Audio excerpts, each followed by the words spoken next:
Majora's Mask is one of my favorite games of all time, and the mechanics of Majora's Mask makes it seem like it was a game that was meant to be randomized. I always wish I could play Majora's Mask for the first time once again, but I think this randomizer is probably the closest I'll ever get to that. Majora's Mask is an incredibly unique game. One of the main features of this game is the time mechanic. You only have 3 days to beat the game, but you can play the Song of Time to reset your cycle anytime you want. There are a lot of events in the game that only happen during certain times. So when you're playing Majora's Mask, you definitely learn some time management skills.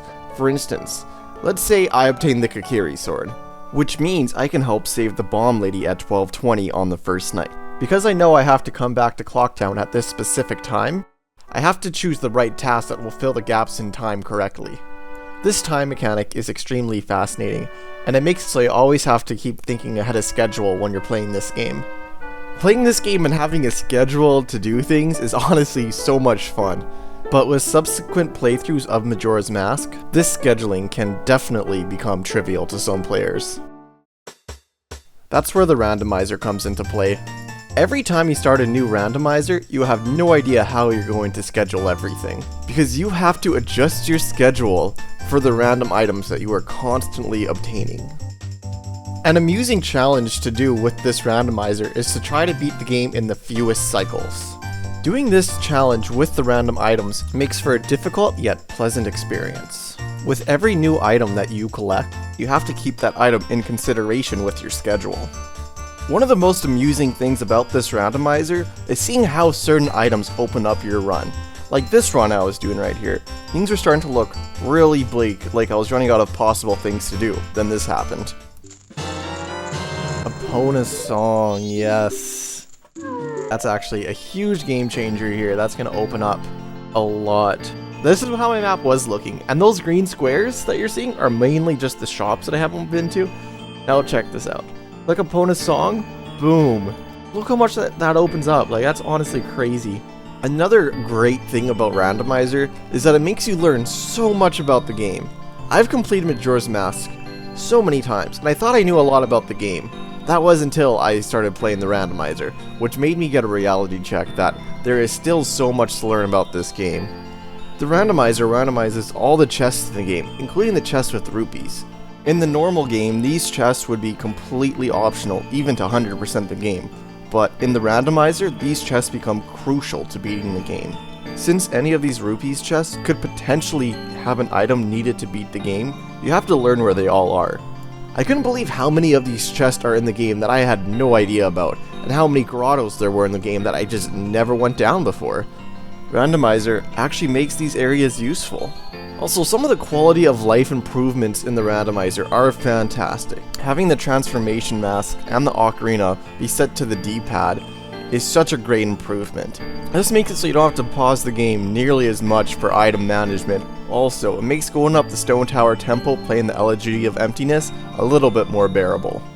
The randomizer has so many great options also.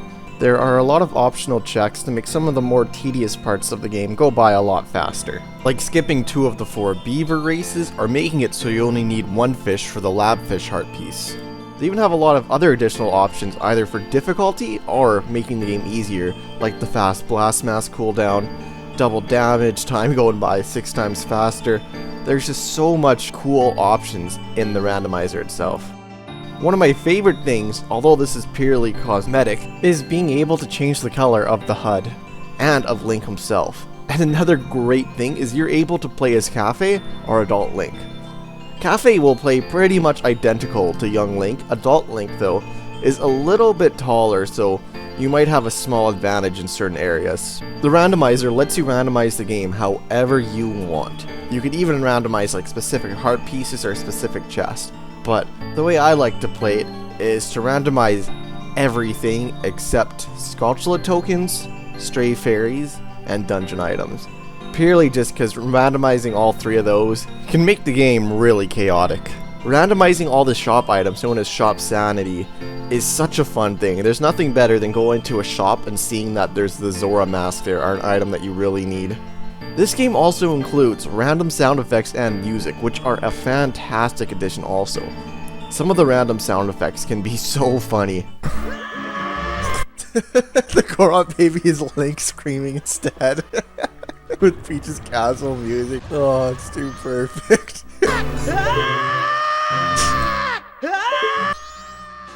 Wait, what? We learned the Oath of Order.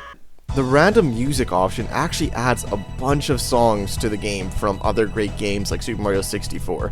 So you'll be hearing a lot of familiar songs from other games as well. And there's something about hearing the Rainbow Road theme in Majora's Mask that's just magical. I haven't even mentioned one of the best parts of this mod. This mod is completely console compatible too, so every time I've played this, I've been playing on actual console. Majora's Mask requires some very precise movements of the analog stick, especially for games like the town shooting range. Getting the analog stick range perfect on an emulator to be able to ace games like the town shooting gallery can be hard to do. Each playthrough of Randomizer is completely unique, and every time I've played through it, I've always learned something new about the game. The Randomizer also makes it so some items that would be almost useless in the original game become very useful. The Great Fairy Sword is an item that you would usually get for returning all the stray fairies in Stone Tower Temple. This is an incredibly powerful sword, but it really never gets used because you get it at the very end of the game. And normally you wouldn't even use it on the final boss Majora, because for completionists you'd have all the masks to get the Fierce Deity's mask. In Randomizer though, you can theoretically get this item much earlier, and then it actually becomes very practical to do things with. It's so cool to see an item like this, which you'd never really appreciate how powerful it is, being so useful when you're playing this game. Another item that can be viewed completely different is the powder keg. Usually you only use this for a couple specific things throughout the game, but if you get the powder keg before you get bombs, then you'd have to use the powder keg for everything that you'd have to use bombs to do, which is a pretty unusual sight. It's also so interesting to see what you can do with items like the hookshot in areas where you normally wouldn't have it that early in the game. It's so intriguing to go to a temple with a unique set of items that you would never usually use. I've put around 40 hours into the Randomizer, and I'm so surprised how much more I have to learn about this game. All this wrapped up in the whole time management of Majora's Mask makes this an unforgettable experience. So in the end, if you're a fan of Majora's Mask, I cannot recommend this Randomizer enough. When I played this Randomizer initially, I did not think I would like it this much. Thank you guys so much for checking out this video. I've wanted to do a video essay style video for a while, so I'm glad I can finally get one done.